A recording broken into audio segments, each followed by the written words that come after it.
नमस्कार दोस्तों, मैं हूँ राज और आप देख रहे हैं हाईवे 33। दोस्तों, आज की कहानी भी एक ट्रक ड्राइवर की है। उनका नाम है जितेश। और ये जो घटना उनके साथ में घटी थी ना, साल था 2004 का, यानी लगभग 20 साल इस घटना को घटे हो गया। तो क्या हुआ था जितेश जी के साथ में, आइए हम विस्तार से उनकी कहानी को समझने की कोशिश करते हैं, उन्हीं की पॉइंट ऑफ व्यू से। दोस्तों, मेरा नाम जितेश है। पेशे से मैं ट्रक ड्राइवर, शादीशुदा। मेरी उम्र लगभग 28-29 साल की हो चुकी थी। अब मैं अपने परिवार में बहुत खुश था। अब छोटा सा मेरा परिवार था। अब मैं तो अपना ट्रक ड्राइवरी करता था। जो भी मुझे सैलरी मिलती थी मैं ले आकर के अपनी माँ को देता था। मेरे पिता नहीं थे, पिता मेरे गुजर चुके थे। अब हमारा छोटा परिवार, एक हमारी पत्नी, एक मेरी माँ। अभी मेरी पत्नी का कोई बच्चा वच्चा नहीं हुआ था। शादी को मात्र करीब 2.5 साल ही हुआ था। अब इसके बाद में अब ट्रक चलाने निकल जाता था और अचानक एक दुर्घटना मेरे साथ में घट चुकी थी। मैं जब रात को ट्रक लेकर निकल रहा था ना, अचानक ऐसा लगा कि मेरे रोड के सामने में, मैं तेजी से स्पीड से अपना ट्रक चला रहा था, अचानक एक औरत बीचों बीच आके खड़ी हो गई। जब तक मैं अपने ब्रेक लगाता तब तक अब पता नहीं क्या हो गया कि मुझे अब होश ही नहीं था। मेरी आंख खुली हॉस्पिटल में और तब लोगों ने बताया कि तुम्हारे ट्रक का एक्सीडेंट हो चुका था। बड़ा ही डरावना दृश्य था। मेरे एक पैर में प्लास्टर चढ़ा हुआ था और मैं दर्द में था, जैसे होश में आया। लेकिन शुक्र था कि हम अपने एरिया क्षेत्र में थे, अपने आसपास में थे, अपने घर के बस ज़्यादा से ज़्यादा 50-60 किलोमीटर के अंदर में। मेरा जो घर है ना, अब गुजरात में, गुजरात और राजस्थान के बॉर्डर के पास ही। वैसे मेरा घर गुजरात के अंदर ही आता है। अब मेरा परिवार मेरे सामने था। अब मैं तो अब समझ नहीं पा रहा था कि वो एक्सीडेंट हुआ कैसे। अचानक वो औरत रोड पर कैसे नजर आ गई और वही मैं ब्रेक लगाया और शायद मेरा ट्रक संभल नहीं पाया। और इसके बाद मुझे कुछ भी होश नहीं था। लेकिन ऐसा कैसे हो सकता है, वो औरत अचानक कैसे आ गई रोड पर। अब मेरे साथ सब कुछ हुआ, मुझे मालूम भी नहीं चला कब मेरा ट्रक कहीं जाकर टकरा गया, पलटी मार गया। अब मैं तो एकदम अब कुछ होश ही नहीं था। मेरी तो आँख खुली थी हॉस्पिटल के अंदर में। अब मैं बहुत घबरा रहा था, डरा हुआ था कि आखिर ये सब कैसे हो गया। लेकिन मेरे परिवार वालों ने, मेरी माँ ने, मेरी पत्नी ने बहुत हिम्मत अब दिखाया। अब जिनका ट्रक था, जिनका मैं ड्राइवरी करता था, उन्होंने हमारी मदद किया कि जो होना है वो तो होके रहता है, अब उसमें डरने वाली क्या बात है, बस तुम जिंदा बच गए यही अच्छा है। और उन्होंने एक तरह से पूरा खर्च हमारा उठाया था हॉस्पिटल का। अब वास्तव में मैं 5 दिन के बाद हॉस्पिटल से डिस्चार्ज हो चुका था।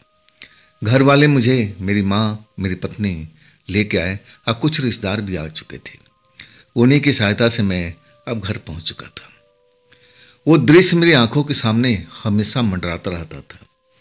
जैसे मैं सोता था ना, तो बस लगता था कि मैं ट्रक चला रहा हूँ और वो घटना मुझे बार बार नजर आता था। जैसे वो औरत आज भी मुझे दिखाई दे रही है। मैं ट्रक में सवार हूँ और ट्रक तेजी से चला रहा हूँ। अब मैं सो नहीं पाता था, बड़ा मुश्किल होता था। ऐसा कैसे हो गया मैं कुछ समझ नहीं पाता था। जो लोग पूछते थे तो मैं बताता था कि एक्सीडेंट तो मेरा ऐसे हुआ, मैं तो जानबूझ कर किया नहीं। लेकिन कोई भी शायद मेरी बात को विश्वास नहीं कर पा रहा था। ना तो मालिक विश्वास किया था और ना मेरे परिवार के लोग अब एक तरह से शायद मुझे विश्वास कर रहे थे कि नहीं कर रहे थे। लेकिन मेरी पत्नी जो थी ना, वो कहती थी कि एक घटना है, घटना समझ के भूल जाते हैं, अब इसको याद मत रखिए। खैर, मैं घटना समझ करके उस घटना को भूल चुका था और धीरे धीरे मैं रिकवर होने लगा। पैर टूटा हुआ था और उसमें प्लास्टर लगा हुआ था। डॉक्टरों ने बोला था कि अब 2 महीने के अब आसपास प्लास्टर कटेगा, अब बीच बीच में आकर के चेक करवाना पड़ेगा। खैर, 3 महीने के बाद में चलने फिरने के मैं लायक हो चुका था। लेकिन मेरी हिम्मत नहीं हो रही थी कि मैं अब दोबारा से ट्रक ड्राइवर की नौकरी करूं। उसी का औरत का चेहरा मुझे नजर आता था। ना जाने वो कौन थी। अगर वो मेरे साथ एक्सीडेंट में अगर कुचली गई होती तो उसका भी शरीर तो मिलता, लेकिन ऐसा नहीं था। जैसे वो हवा में पैदा हो चुकी थी। मैं तो देख करके घबरा गया था। और उसके बाद मुझे भूत प्रेत पर यकीन होने लगा। नहीं तो पहले मैं कभी भूत प्रेत पर यकीन नहीं करता था। अब इनके बारे में मैं बहुत सारा खोजबीन करने लगा कि भूत प्रेत करते क्या हैं, लोगों को कैसे परेशान करते हैं। अब एक एक चीज उनका रहस्य मैं समझने की कोशिश करने लगा। आखिरकार घर बैठे मेरे पास में और काम कोई था नहीं। अब मैं एक तरह से इन्हीं चीज़ों में लगा हुआ था। हाँ, अगर मैं चाहता ना तो दोबारा से अपना काम स्टार्ट कर सकता था। अब घर परिवार का मैं ही मुखिया था, कमाने वाला मैं ही था। अब मैं भी घर में बैठा हुआ था। अब पैसा कौड़ी का बहुत तंगी आ चुकी थी। अब लोग बाग से कर्जे लेकर के मेरी माँ घर के खर्चा सब कुछ चला रही थी। मेरी पत्नी भी कहती थी कि आप तो आप ठीक हो चुके हो, जाओ ना, ट्रक छोड़ दो, कोई और गाड़ी चला लो। लेकिन जैसे ही मैं सोचता ना कि मैं चलूं, ट्रक नहीं चलाऊंगा, कोई दूसरी गाड़ी चला लूंगा, अचानक वही मंजर मेरे सामने में आ जाता था।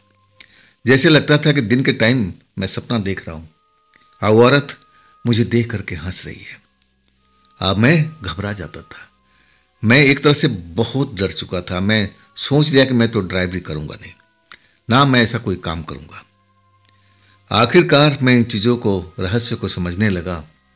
हाँ, मैं अपने घर पर रहता, अपने गांव में रहता। कोई बाबा वगैरह मुझे दिखाई देते ना तो मैं उनसे एक तरह से अब जानने की कोशिश करता कि बाबा, वास्तव में भूत प्रेत होती है, क्या करती है, क्या भूत प्रेत अब कुछ पैसा कौड़ी भी दे सकती है।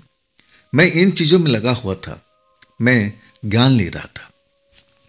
लेकिन जो बाबा थे ना, अब कुछ जरूर बताते थे, लेकिन वो मुझे सही अब एक तरह से बता नहीं पाते थे। या तो छुपा देते थे या फिर बताना नहीं चाहते थे। लेकिन मेरा ध्यान अब इस ओर आकर्षित हो चुका था। मैं बहुत सारी एक तरह से किताबें पढ़ी और थोड़ा ज्ञान भी मैंने प्राप्त कर लिया किताबों के माध्यम से। और तब उनमें लिखी हुई बातों को मैं ध्यान में लाने लगा। मैं ऐसी ऐसी बातें पढ़ा था कि मुझे विश्वास नहीं हो रहा था। उसमें जो लिखा था कि अगर आप आत्माओं को अब बस में कर लोगे ना तो आप अमीर भी बन सकते हो, पैसे वाले भी बन सकते हो, घर बैठे पैसा कमा सकते हो। यही मेरे मन में एक ख्याल अब चलने लगा था कि क्यों मैं किसी अब बाबा से मिलूं, कोई उनसे मंत्र वंत्र लूं। अब फिर मैं जैसे बताया गया है पुस्तक में, अब वैसे या बाबा जो बताएंगे उनके अनुसार मैं काम करूंगा। अब तंत्र साधना करूंगा ताकि कोई आत्मा मेरे बस में हो जाए और उससे मैं जो चाहूँ करवा सकूं। मुझे धन भी आ सके, सब कुछ जो मैं पाना चाहूँ वो मेरे पास में आ सके। अब मेरे जुनून हो चुका था, पैर तो बिल्कुल सही हो चुका था और मैं अब दूर दूर तक इधर उधर भटकने लगा। जहां मुझे पता लगता कि हाँ, यहाँ पर कोई बाबा है। मैं शमशान तक जाने लगा था, जबकि पहले मैं शमशान से दूर रहता था, डरता नहीं था मैं भूत प्रेत से। लेकिन ना जाने क्यों मेरा इच्छा नहीं होती थी शमशान के अंदर जाने में। लेकिन अब तो मैं शमशान के अंदर पहुंच जाता था, बाबा का खोज करता था कि कोई मुझे गुरु मिल जाए, मुझे ज्ञान दे। और मैं अब एक तरह से इस जुनून में पागल हो चुका था। अब धीरे धीरे करते करते और 3 महीना बीत चुका था और तब तक मेरे घर की हालत और माली जो था ना, बिल्कुल खस्ता हाल हो चुका था। माँ मुझे बार बार कहती थी, देख बेटे, अब लोग तो अब कोई कर्जा भी नहीं दे रहा है, अब कोई काम कर लेना, छोटा मोटा ड्राइवरी छोड़ दे, कोई और काम कर दे, कम से कम घर का खर्च तो चले। लेकिन मैं तो अपने जुनून में पागल था। मेरी पत्नी समझाती थी कि आप कोई काम कर लो, जैसे माँ बोलती थी। लेकिन मैं उसको भी डांट देता था कि देखो, मैं एक बड़ा काम करने का कोशिश कर रहा हूँ, अगर वो मेरा काम हो गया ना तो मुझे कहीं जाने की जरूरत नहीं पड़ेगी। मैं खुद घर में बैठे हुए इतना पैसा कमा सकता हूँ कि मैं अब एक राजा की तरह जिंदगी जी सकते हैं हम तीनों परिवार। मेरी पत्नी मुझ पर अब घूर कर देखती थी और कहती है कि तुम पागल हो चुके हो। मुझे तो ऐसा ही लग रहा है, अरे अभी भी सुधर जाओ, कुछ बिगड़ा नहीं है। अब आप कहीं जाकर नौकरी कर लो। लेकिन मैं अपनी पत्नी को झिड़क देता था कि तुम रहने दो, तुम्हारे बस के कोई समझ में नहीं आएगा जो मैं करने जा रहा हूँ। आखिरकार मैं बहुत जगह भटका। एक शमशान में दिन के टाइम में मुझे पता लगा कि कोई बाबा वहाँ पर आए हुए हैं, और तब मैं उनके चरणों में पहुँच गया था। बहुत मिन्नती किया। बाबा तो पहले मना करते रहे और कहते थे कि भूत प्रेत नहीं है, हम भूत प्रेत को नहीं जानते, भगवान को मानते हैं, ईश्वर में आस्था रखते हैं, तुम इन चक्रों में क्यों पड़ना चाहते हो। और तब मैंने बाबा को बोला, बाबा मेरे साथ में एक हादसा हुआ था, वो ट्रक वाली कहानी मैंने पूरा बता दिया। अगर भूत प्रेत नहीं होते तो वो कौन थी जो अचानक मेरे ट्रक के सामने रोड पर खड़ा हो गई थी, और उसी की वजह से मेरा एक्सीडेंट हुआ था। और आज भी मैं सोचता हूँ कि ड्राइवरी करूँ तो मुझे बहुत डर लगता है। तो भूत प्रेत तो होते बाबा, मैं देख चुका हूँ, आप मना नहीं कीजिएगा। अब एक तरह से बाबा को मैं मनाने लगा। बाबा टाल देते थे कि चलो कल आना, अभी मैं हूँ यहाँ पर 10-15 दिन तक रहूँगा, परसों आना।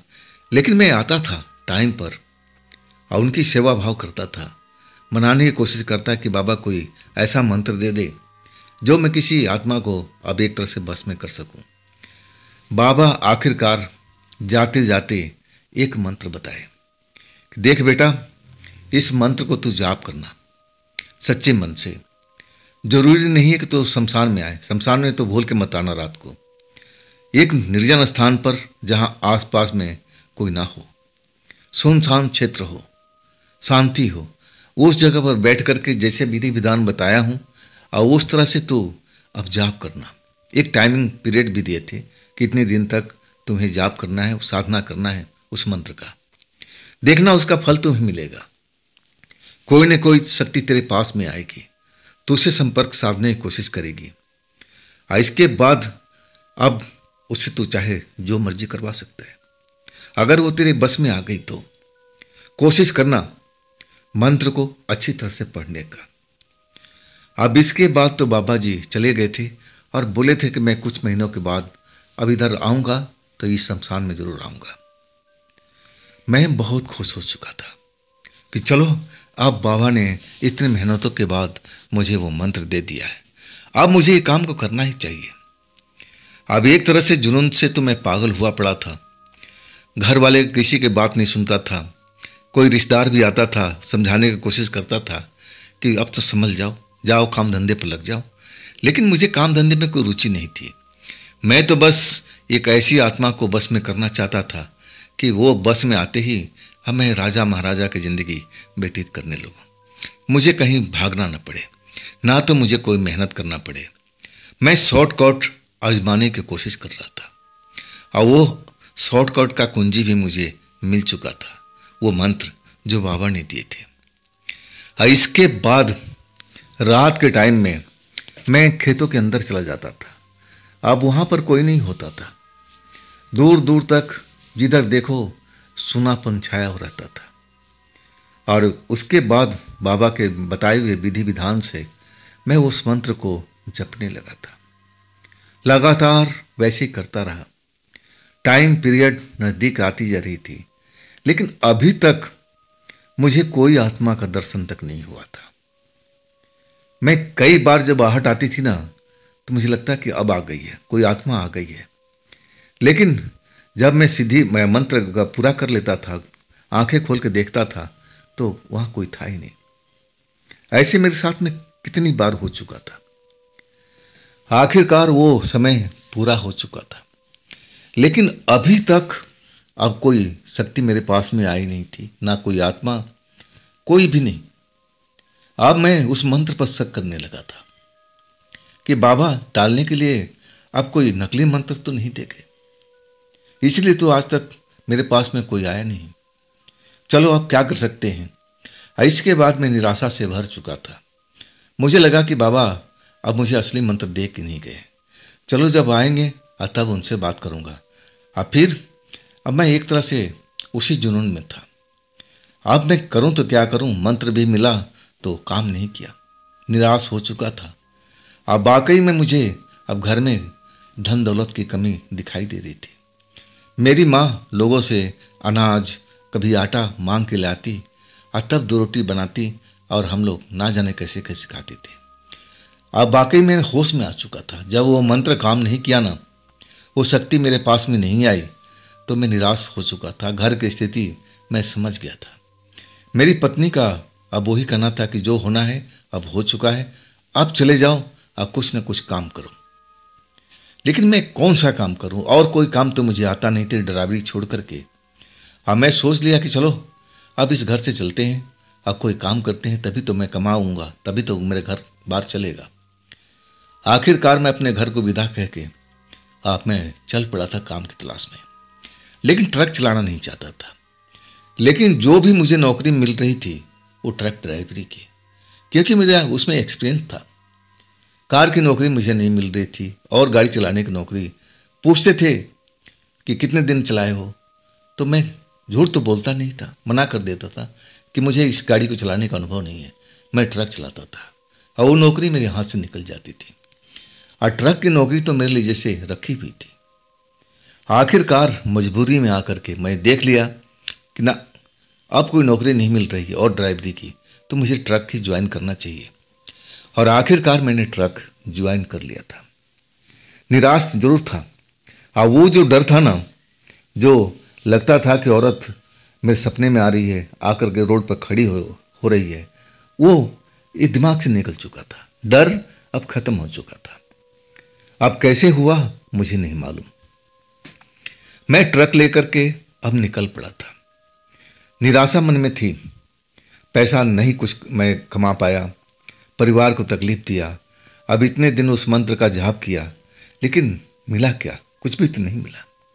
बाबा पर मुझे गुस्सा आ रहा था कि अगर उन्होंने मंत्र नहीं देना तो मना कर देती, नकली मंत्र क्यों देती है। अब फिर मैं अपना ट्रक पर ध्यान देने लगा। अब मैं एक सफ़र पर निकला था माल लोड करके, अकेला ही था। अब उस टाइम मेरे पास में कोई कंडक्टर नहीं था, ना कोई साथी ड्राइवर था। मिलने वाला था जब मैं वो सफ़र ख़त्म करके आता और दूसरे राउंड में निकलता तब तक मुझे अकेले ही ट्रक चलाना था। रात के करीब 11 बज रहे थे। अब मैं अपने धुन में रमा हुआ ट्रक चला करके जल्द से जल्द अपनी मंजिल की तरफ पहुंच रहा था। अचानक ऐसा लगा कि मेरे ट्रक में एकाएक कोई खुशबू फैलता जा रहा है। जैसे लेडीज कोई स्प्रे लगाती है, अब सेंट लगाती है, खुशबू अब लगाती है, वैसा ही खुशबू मेरे ट्रक के केबिन में फैलने लगा था। अचानक ये सब हुआ था। अब मैं एक तरह से घबरा गया था कि ये खुशबू क्यों आ रही है, इसका सबब क्या है खुशबू आने का। ये खुशबू तो हमारे ट्रक में था नहीं, मैं कभी अब ये इन चीज़ों का प्रयोग नहीं करता था। और आखिरकार ट्रक में खुशबू का क्या काम। आखिरकार मैं घबरा चुका था। मैं सोच रहा था कि इस खुशबू का सोर्स को देखा जाए कि आखिर ये आ कहाँ से रहा। मुझे उस रात में उस जगह पर ट्रक रोकना नहीं चाहिए था। वो बड़ा सा एक तरह से तालाब जैसा दिख रहा था। दोनों साइड में तालाब था, बीच में से रोड निकल रही थी, पुलिया बना हुआ था। अब पुलिया पार करके मैं ट्रक को रोक दिया। चांदनी रात थी, चांद अब अपने स्वभाव में था। अब मैं ट्रक रोक करके अपना खोजबीन करने लगा कि कोई इतर के शीशी तो नहीं है ट्रक में जो अचानक खुल गई हो।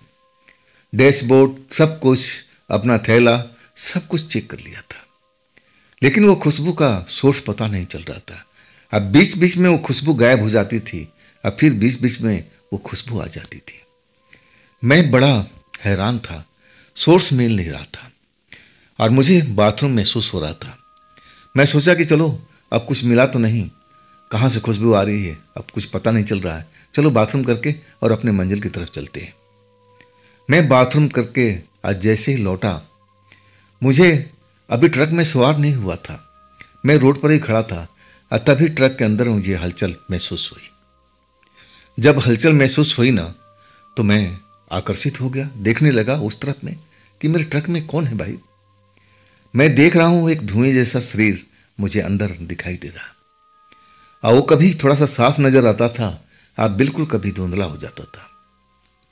देखने में परछाई जो लग रही थी किसी औरत की है, किसी लड़की की है। जुल्फ उसके अब जो दिखाई पड़ रहा था परछाई में, और उसे मैं अनुमान लगा लिया था। अब मेरी हालत खराब हो गई थी। ये मैं क्या देख रहा हूं भाई? मेरे ट्रक में अंदर ऐसा क्या हो गया है? कौन आके बैठ गया है जो मुझे साफ दिखाई नहीं दे रहा? डर लग रहा था, लेकिन मैं हिम्मत नहीं हारा था। इसके बाद में दोबारा जब देखा तो सब कुछ गायब हो चुका था, उसमें अब कोई नहीं था। लेकिन अभी भी मेरा हिम्मत नहीं हो रहा था कि मैं ट्रक के अंदर सवार हूं। रोड पूरा खाली था और मैं इंतजार कर रहा था कि कोई गाड़ी वाड़ी आए तो उसको रोकूं और फिर मदद मांगूं कि देखिए मेरे ट्रक में ऐसा मैंने देखा था। लेकिन कोई आ ही नहीं रहा था। रोड बिल्कुल खाली सा खाली पड़ा हुआ था। आधा घंटा बीता, पौन घंटा बीता। अब मैं दूर से अब अपने केबिन के अंदर देख रहा था। पहली बार मुझे नजर आया था, इसके बाद ऐसा कुछ महसूस नहीं हो रहा। तब मुझे लगा ना ये मेरे दिमाग का वहम है, ऐसा कुछ नहीं है। अगर वो कोई आत्मा होती, कोई चुड़ैल होती तो बराबर नजर आती। मेरे दिमाग अब कुछ खेल खेल रहा है, चलो इसको भूल जाते हैं और अपना गाड़ी स्टार्ट करके चल देते हैं। और वैसे ही मैंने किया। अब बिल्कुल कुछ भी, अब कोई खुशबू नहीं आ रही थी, ना कोई धुआं जैसा शरीर दिख रहा था, लेकिन मैं निगाहें रखा हुआ था। आखिरकार मैं अपने मंजिल पर सुबह तक पहुंच गया था। और इसके बीच में ऐसी कोई परेशानी, ऐसी कोई चीज मुझे नजर नहीं आई। और तब मुझे विश्वास करना पड़ेगा कि ये मेरे दिमाग का खेल था, भ्रम था। जो कुछ देखा ना वो भ्रम ही था, ऐसा कुछ हमारे ट्रक में हुआ ही नहीं था। ये पहले जो सिलसिला मेरे साथ में शुरू हुआ था, जो मैं अंदाजा भी नहीं लगा पाया था कि मेरे साथ में क्या होने वाला है, आगे चलकर क्या होना है। आखिरकार वो उसके देखने के बाद मैं अपने एक तरह से वापसी हो चुका था। वापसी में भी रात आई, रात में भी आधी रात में चलता रहा, लेकिन ऐसा कुछ नहीं हुआ। मैं अब एक तरह से दूसरा चक्कर लेकर के दूसरी साइड को निकल चुका था। और वही हुआ, रात के 11 बज रहा था और अचानक वही खुशबू मेरे केबिन में अब महसूस होने लगी। जब होने लगी ना तो मेरे पसीने छूटने लगे थे। ये क्या बात है भाई? ये खुशबू कहाँ से आ रहा है? कौन है? मेरे मन का तो भ्रम नहीं हो सकता है। ये खुशबू बहुत एक तरह से तीखी महसूस हो रही थी मेरे नाक में। आखिरकार मैं घबरा गया और जैसे ही ट्रक रोकने लगा, अचानक एक हाथ मेरे कंधे पर पड़ चुका था और वो लेडीज आवाज में बोल रही थी। मेरी तो देख करके हिम्मत ही जवाब दे गई थी। पहले तो आवाज ही सुना था, अरे ट्रक क्यों रोक रहे हो? मैं चल रही हूं ना, तुम्हें अभी से मुझे देख करके डरना नहीं चाहिए। अब मैं जब मोड़ करके देखा ना तो मैं देखता ही रह गया था। एक 20-25 साल की नौजवान औरत, जुल्फे खोले हुई और रंग बिरंगे कपड़े पहने हुए मुझे बैठी हुई नजर आई। देखने से कहीं से भी चुड़ैल, भूत, ऐसी चीज नजर नहीं आ रही थी। और उसके कपड़े से ही वो खुशबू फूट रहे थे, जैसे वो इत्र में नहा रखी हो। मैं काफी डर चुका था, लेकिन वो औरत जो थी ना मुझे बार बार कह रही थी, यार डरो मत, डरो मत। मैं ऐसी तुम्हारे साथ में कोई अब कुछ करने वाली नहीं हूं, मेरे से तुम्हारा कोई खतरा नहीं है, तुम शांत रहो, ट्रक चलाते रहो, हम रास्ते में बात करते हुए जाएंगे। बड़ा अजीब नजारा था उस रात का। मैं तो काफी डर चुका था। अब मैं समझने की कोशिश कर रहा था कि आखिर चलती हुई ट्रक में ये औरत हमारे केबिन में कैसे आ गई, कौन है ये? आखिरकार मैं पूछने लगा कि डरते हुए, आप कौन हैं और हमारी चलती हुई ट्रक में कैसे आ गई? तब वो औरत हंसने लगी। हंसते हंसते अब जब शांत हुई तब कहने लगी, अरे तुम ही तो बुलाए थे, तुम ही तो बार बार मुझे आवाज दे रहे थे कि आ जाओ आ जाओ, तो देखो मैं तुम्हारे सामने आ गई हूं। अब मुझे कुछ समझ नहीं पा रहा था कि मैं कब इसको अपने ट्रक में बुलाया। मैं कहने लगी, मैं आपको कब बुलाया? मैं तो आपका नाम तक नहीं जानता था, आपका बुलाऊंगा कैसे? तब वो औरत हंसते हुए कहने लगी, याद करो तुम एक तरह से मुझे पुकार रहे थे, काफी दिनों तक तुम साधना कर रहे थे और साधना में मंत्र पढ़ रहे थे, मेरा ही तो पढ़ रहे थे, मुझे बुलाने की कोशिश कर रहे थे, लेकिन मैं उस टाइम तुम्हारे आसपास जरूर आती थी, मैं तुम्हें देखती थी और लौट जाती थी। अब मुझे उस टाइम तुमसे मिलने की इच्छा नहीं थी, लेकिन अब इच्छा हो गई है तो मैं तुम्हारे पास में आ चुकी हूँ। अब तुम क्यों डर रहे हो? मैं तुम्हारा नुकसान नहीं पहुंचाऊंगी। अगर तुम मेरे साथ में कोई गलत काम नहीं करोगे तो मैं तुम्हारे साथ भी कोई गलत काम नहीं करूंगी। हम एक दोस्त की तरह हैं। आप बताओ, तुम मुझे क्यों याद कर रहे थे? क्या बात है? वाकई में मैं एकदम सहम सा गया था। सहम क्या गया था, जैसे मेरे होश उड़ चुके थे। मैं ट्रक रोकने की कोशिश करने लगा, लेकिन वो मना करती रही कि ना ना ना ना ना, चलते रहो, मुझे बहुत आनंद आ रहा है, चलते चलते हम बात करेंगे। अब मैं जो बोलना था मैं तो सब कुछ भूल चुका था कि मैं इतने दिन तक साधना किया और उस बाबा को मैं भला बुरा कर रहा था कि मुझे कोई गलत मंत्र दे दिए, लेकिन उसका असर बाद में हुआ। ये मंत्र तो बिल्कुल सही बाबा ने दिया था। अब मैं उसे क्या बोलूं, मुझे क्या चाहिए? उस वक्त तो कुछ भी याद नहीं आ रहा था। वो औरत मुस्कुरा रही थी, जैसे मेरे दिमाग को पढ़ रही थी। कहने लगे, अरे तुम डरो मत, अपने दिमाग को शांत रखो। अब हम एक तरह से दोस्त बन चुके हैं और जब भी तुम मुझे याद करोगे मैं तुम्हारे सामने रहूंगी। तुम अपना हिम्मत बनाए रखो, डरने की चेष्टा मत करो, मैं तुम्हारा नुकसान थोड़ी पहुंचाऊंगी। एक तरह से मुझे दिलासा दे रही थी, लेकिन मैं अब समझ चुका था ये इंसान नहीं है, कोई शक्ति है, कोई आत्मा है, कोई प्रेत आत्मा है, ऐसी कोई चीज़ है। और तब जब उसने मेरी हिम्मत बढ़ाना शुरू किया कि डरने की जरूरत नहीं है, और तब मैंने अपना मन की बात उससे बोलना शुरू किया कि देखिए, मैं बहुत गरीब परिवार से हूँ, मेरे साथ एक पहला किस्सा हो चुका है, ट्रक वाला एक्सीडेंट बताया।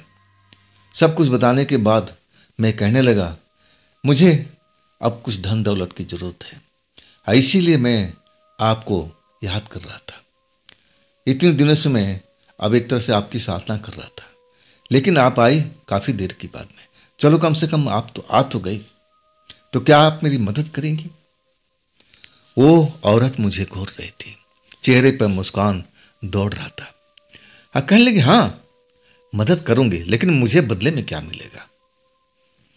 अब मैं इसके बारे में तो कहीं पढ़ा भी नहीं था, मैं तो अब इसकी जानकारी भी नहीं थी कि जो आत्मा को हम बस करेंगे, और हम तो चाहेंगे, अब एक तरह से उसका मालिक बन चुके होते, जो हम आदेश देंगे और वो करने पर बाध्य होगी। लेकिन यहाँ तो आत्मा उल्टा सवाल पूछ रही थी कि हाँ, मैं तुम्हें धनवान बनाने की कोशिश करूंगी, लेकिन बदले में क्या मिलेगा? मैं उसकी सवाल सुनकर के बड़ा हैरान था। अब मैं कहने लगा, मैं बदले में क्या दे सकता हूं, मेरे पास तो कुछ भी नहीं है। अब वो औरत मेरी तरफ देख रही थी, चेहरे पर मुस्कान था, कह रही थी कि ना, तुम्हारे पास तो बहुत कुछ है, तुम पूरा का पूरा शरीर अब एक तरह से मुझे दे दो, अब बदले में तुम्हें मैं धनवान बनाने शुरू कर दूंगी। अगर शर्त मंजूर है तो बोलो, अभी से मैं काम शुरू कर देती हूँ। मैं अभी भी नहीं समझ पा रहा था कि वो मेरा शरीर क्यों मांग रही थी। क्या मुझे मारेगी, खत्म कर देगी? मैं डर चुका था। कहने लगा, मैं अपना शरीर दे दूंगा तो मैं मर जाऊंगा ना। वो हंसने लगी जोर जोर से, कहने लगी, तुम कितने बुद्धू हो। अरे शरीर का मतलब यह है कि तुम मेरे साथी बन जाओ, मेरे साथ अब एक तरह से दोस्त की तरह रहेंगे, रात बिताएंगे। मैं कहने लगा, मैं शादीशुदा हूं, मेरी पत्नी है। और तब वो कहने लगी हंस करके, तो क्या हुआ, जब चाहे तो अपने पत्नी के साथ जा सकती हो, लेकिन अगर धन पाना है तो मेरे साथ भी रात गुजारनी पड़ेगी। अब सोच लो, समझ लो, इसके बाद मुझे अब याद कर लेना, उत्तर बता देना, अब मैं तुम्हारी सेवा में हाजिर हो जाऊंगी, लेकिन ताली दोनों हाथ से बजनी चाहिए। हाँ, मुझे एक बात और बताना था, मुझे भूख भी लगती है। मैं उसकी बात सुनकर के अब हैरान परेशान हो रहा था, अब ये क्या कंडीशन डाल रही है। मैं कहने लगा कि ठीक है, मैं भोजन करा दूंगा। तब वो कहने लगी, ना, मेरा भोजन अब क्या कराओगे तुम? मैंने बोला, जो हम खाते हैं। अब तुम कहोगे स्पेशल तो वो भी ला देंगे, अगर तुम्हें नॉन वेज चाहिए तो भी ला दूंगा, अगर तुम्हें वेज चाहिए तो भी मैं ला दूंगा। वो औरत हंसने लगी, हंसते हुए कहने लगी कि नहीं, मुझे तो तुम्हारा खून चाहिए, मेरी जो भूख लगती है खून के लिए लगती है। अब देख लो, अगर तुम दोनों काम अगर मेरी शर्त को मान जाते हो तो मैं तुम्हें धनवान बनाना शुरू कर दूंगी। अगर ये शर्त सौदा मंजूर है तो तुम हाँ बोल देना, मुझे याद कर लेना, मैं हाजिर हो जाऊंगी तुम्हारी सेवा में। इसके बाद वो कुछ देर तक मेरे साथ में चलती रही। अचानक मेरा ध्यान भटका। आज जब मैं देख रहा हूं तो अपनी सीट जहां बैठी हुई थी कंडक्टर सीट पर गायब हो चुकी थी। अब एक तरह से दहल चुका था कि अरे ये तो कठिन परीक्षा है, ये तो एक तरह से मेरी पत्नी बनना चाहती है और ऊपर से मेरा खून का स्वाद भी लेना चाहती है।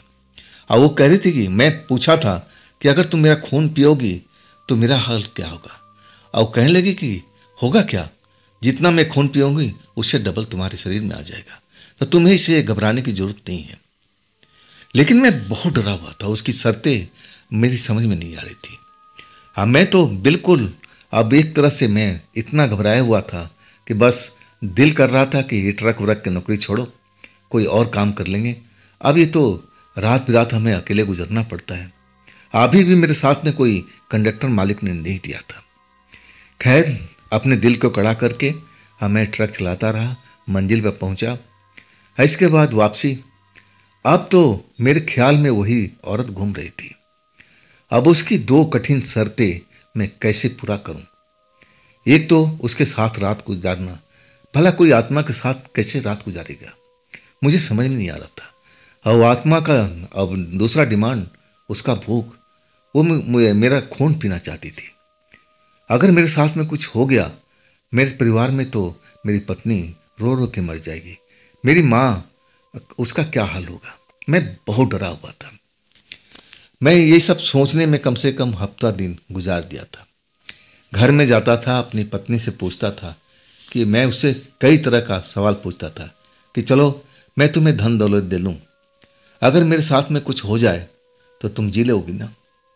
मेरी पत्नी रोने लगती थी और कहती थी कि नहीं, मुझे धन दौलत की जरूरत नहीं है, आप मेरे लिए धन दौलत हो, मैं आपको कभी खोना नहीं चाहूंगी। यही सब दिमाग में मेरा फतूर भरा हुआ था। मैं चाहता तो था कि चलो एक बार आजमा के देखते हैं, अगर एक बार मेरे पास में धन दौलत आ गया ना तो दोबारा उस औरत को अपने पास बुलाएंगे नहीं। आखिरकार मन कड़ा करके अब मैं उसको रात के टाइम में अब याद किया। हाँ, उस टाइम तो नहीं आई जब मैं एक जंगल के रास्ते से गुजर रहा था। बियाबान अब रास्ता था और वो भी आधी रात का वक्त था। अचानक ट्रक में खुशबू फैलने लगी और तभी मुझे लग गया कि अब आ चुकी है। अब एक तरह से मेरा हाथ कांपने लगा था ट्रक चलाते हुए। मैं अब ट्रक को रोकना चाहता था कि कहीं मैं कोई एक्सीडेंट ना कर दूं। मन घबराया हुआ था। अचानक वो दिखाई देने लगी। अरे कहने लगी, रुको मत, मुझे ट्रक में बैठना अच्छा लगता है, चलते रहो, हम रास्ते में बात करते रहेंगे। किस लिए मुझे याद किया? क्या मेरी दोनों शर्तें मंजूर हैं?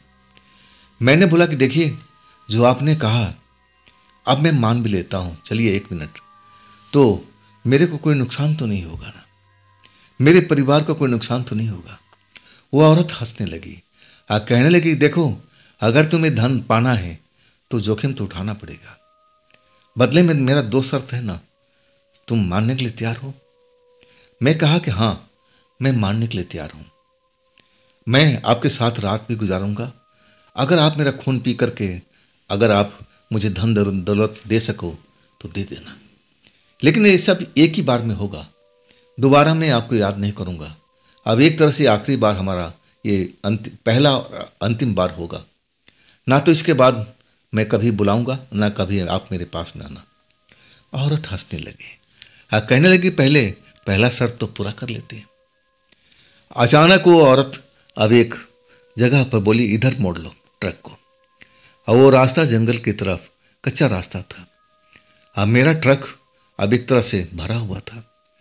मैं डर गया, अरे कच्चे रास्ते पर ट्रक उतारूंगा, कहीं ट्रक का पहिया जमीन में धंस गया तो। लेकिन वो कहने लगे, अरे घबराओ मत, ट्रक तुम्हारा धंसेगा नहीं, मैं हूं ना तुम्हारे साथ में, अब मेरे बताए रास्ते पर चलते रहो।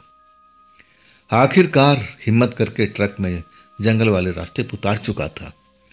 जैसे बता रही थी मैं उसी बताए हुए रास्ते पर चल रहा था। कुछ देर जाने के बाद बोली, ट्रक रोक दो। मैंने ट्रक रोक दिया। बोली, उतरो, चलो मेरे साथ में। मैंने बोला, कहाँ? इस जंगल में तो अंधेरा ही अंधेरा है, अब हम जंगल में आ चुके हैं। बोलने की घबराओ मत, एक यहाँ पर घर भी है, हम घर के अंदर चलेंगे, तुम डरो मत, तुमसे कह रही हो ना।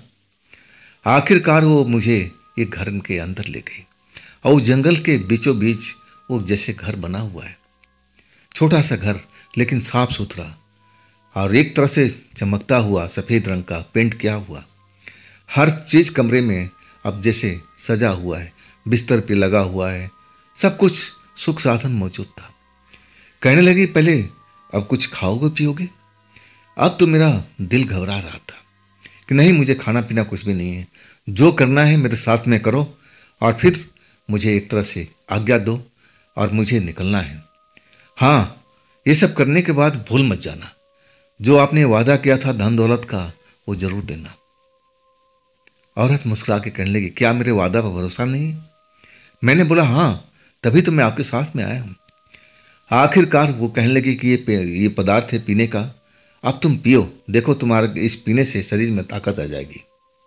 इस ताकत को पा करके तुम्हारा जो अंदर डर है ना वो कम हो जाएगा। मैं देख रही हूँ कि तुम अभी भी डरे हुए हो, हमें डरपोक लड़का पसंद नहीं है। एक तरह से वो शरबत मुझे पीना पड़ा। अब वाकई में उसमें जादुई शक्ति थी। पीने के बाद सही में अपने आप को मैं अब बलशाली समझ रहा था। डर जो था ना बिल्कुल गायब हो चुका था। अब उस औरत को मुझे प्यार आ रहा था। मुझे लग रहा था कि मेरी पत्नी जो नई नई आई हो, दुल्हन बन के बैठी हो, अब मैं सुहाग रात मनाने जा रहा हूँ। सब कुछ वही पल मुझे महसूस हो रहा था। आखिरकार वो जो चाहती थी सब कुछ हो चुका था। मैं उसके बगल में उसी बिस्तर पर लेटा हुआ था। आखिरकार उठी और कहने लगी कि देखो, ये कंडीशन तो हमारा पूरा हो चुका है, अब दूसरा कंडीशन मैं पूरा करना चाह रही हूँ। तुम्हें थोड़ा दर्द तो होगा लेकिन तुम डरना मत, एक ही बार दर्द होगा और फिर सब कुछ सही हो जाएगा। मैं जान चुका था कि वो अब क्या करने वाली है, वो मेरा खून पीने वाली है।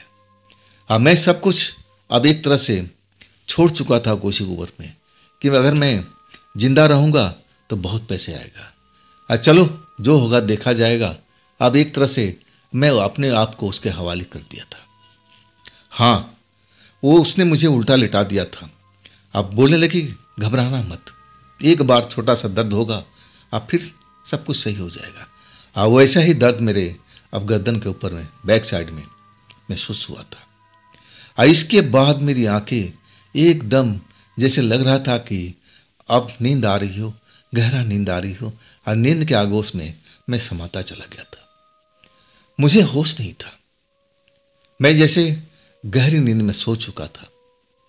आखिरकार मुझे जब अब नींद से जागा या बेहोशी से जागा तो सुबह हो चुकी थी। वो जिस घर में था वो घर तो मिला नहीं। मैं अपने ट्रक के पास अब एक तरह से पिछली सीट पर अब मैं लेटा हुआ था, मस्त जैसे नींद में हूं, अपना घर के अंदर सो रहा हूं, टांगे अब लंबा करके इंजन के बोनट पर। अब रात की घटना मुझे याद आ चुकी थी। ये सब जंगल में हुआ था, वो जंगल में लेके गई थी, एक वहां पर घर था, लेकिन मैं अब यहां पर कैसे आ गया? मैं आसपास में देख रहा हूं कि कहीं वो धन दौलत कहाँ है जो देने के वादा किया था, लेकिन हमारे ट्रक के अंदर में तो एक अठन्नी भी नजर नहीं आई। अब मैं वाकई में बहुत गुस्से में था कि मेरे साथ जो करना चाहती थी वो तो मैंने कर दिया। खून वो पी चुकी थी, उसके साथ में रात बिता चुका था, तो जैसा उसने वादा किया था वो दौलत कहाँ है जिसकी मुझे जरूरत थी? कुछ भी नहीं था। अब मैं एक तरह से पूरा अब उस जगह को तलाश कर रहा था जहां रात में गया था।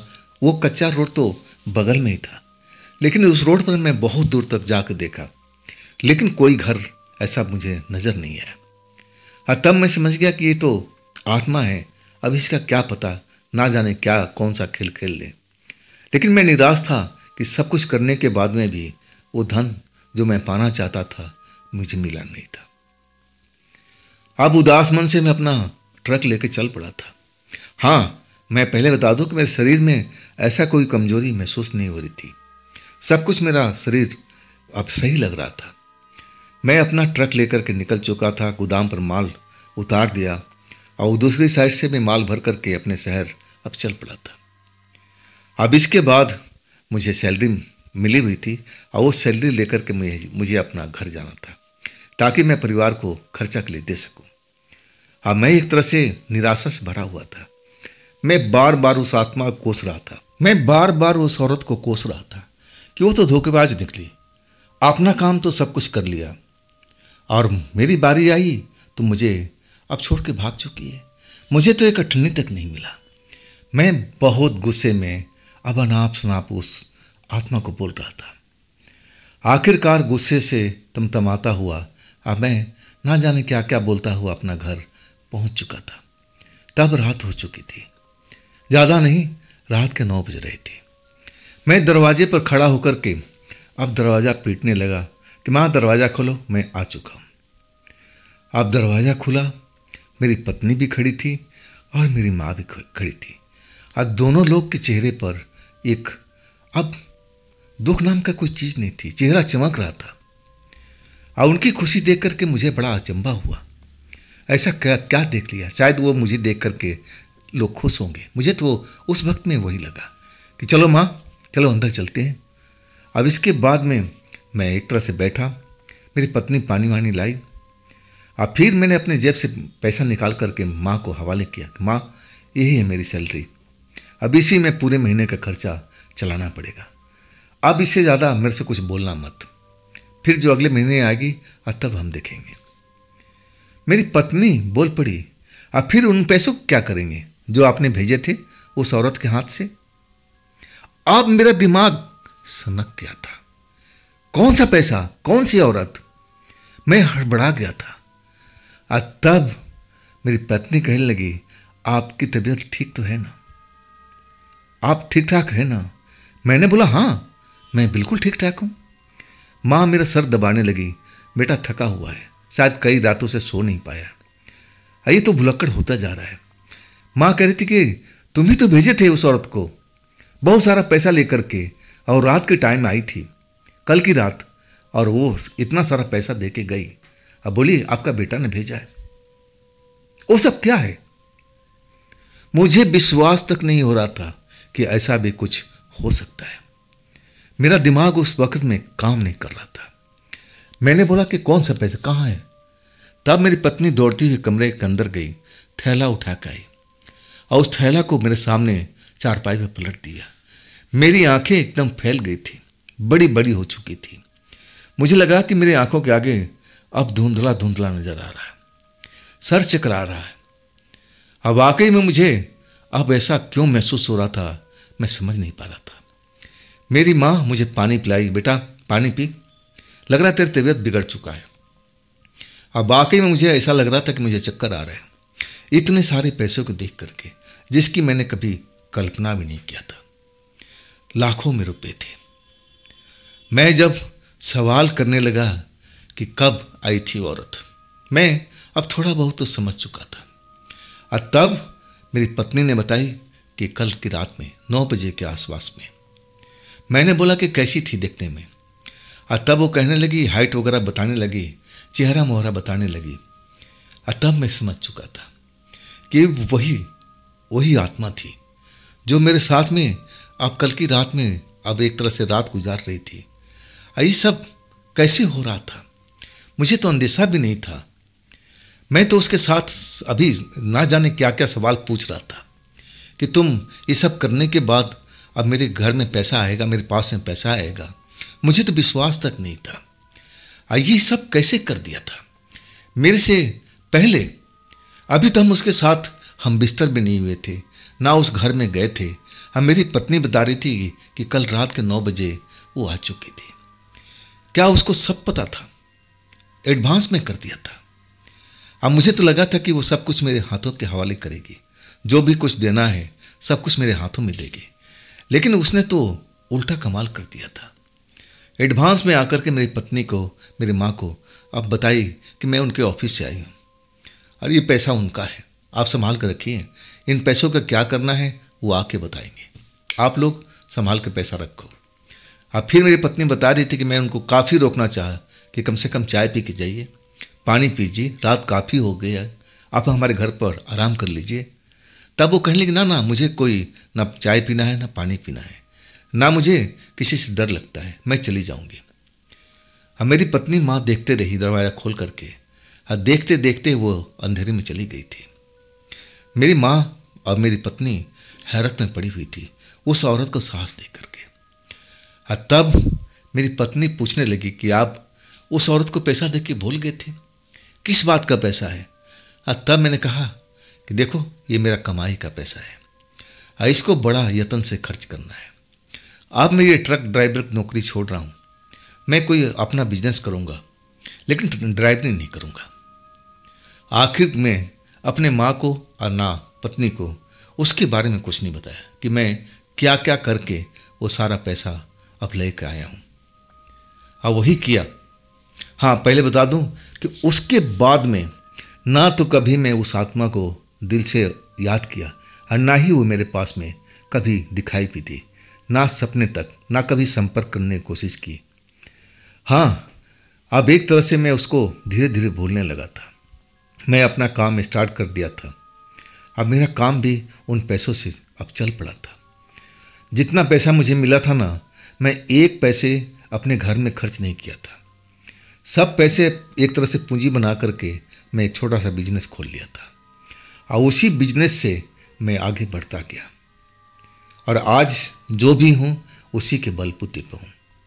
और तब मुझे याद आ गया कि औरत ने सही बोला था कि देखो, ये जो काम होता है ना, दोनों हाथ से ताली बजती है, एक हाथ दो और एक हाथ लो। लेकिन उन किताबों में कहीं भी नहीं लिखा था कि ये सब काम भी करना पड़ेगा।